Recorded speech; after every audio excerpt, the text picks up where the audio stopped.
Hello and welcome everyone to another video on ANA Arnhem 44.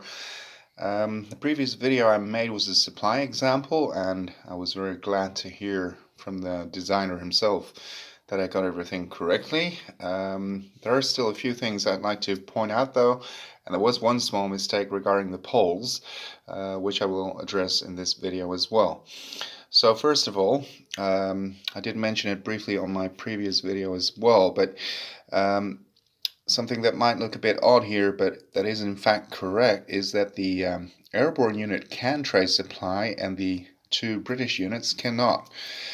The reason for that is that the airborne has to trace through its own drop zone, to its own drop zone, and can trace supply through these British units, which basically negate the German SOC for supply purposes. So it can move right through and then this way and then to the drop zone just fine.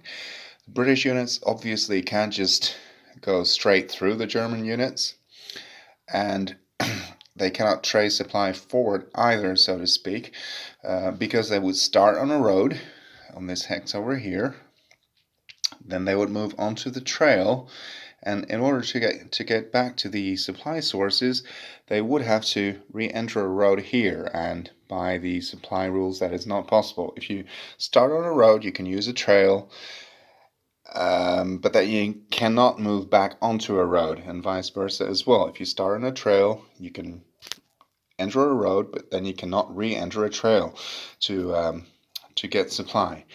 So that's why the British units here are out of supply. This American airborne unit is also out of supply because it would have to trace back to its drop zone, but it's 8 hexes away and it cannot trace across the river. It needs to cross the bridge here, and I suppose it could cross here, but it's still too far away.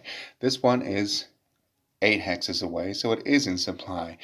Now, if this were a British unit, interestingly enough, it would be in supply. Why is that? Well, it would trace via trail all the way over here, trail, still trail, and only here entering a road, which is perfectly okay because it does not re-enter a trail after the road. So that is just fine. But because it's an airborne unit and it needs to trace to its own drop zone, which is too far away in this case, it is out of supply. Now, to come back to the poles, the designer also confirmed that the General Sosabowski card indeed lasts for the entire game turn, and even more importantly, I forgot that the poles have a drop zone of their own, and that drop zone is either placed here, or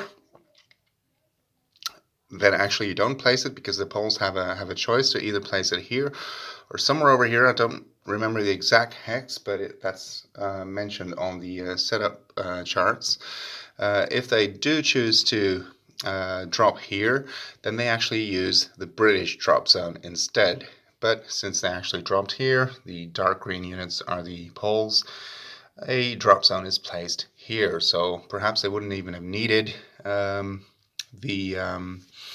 they wouldn't even have needed this card in hindsight, because they would be able to trace supply just fine.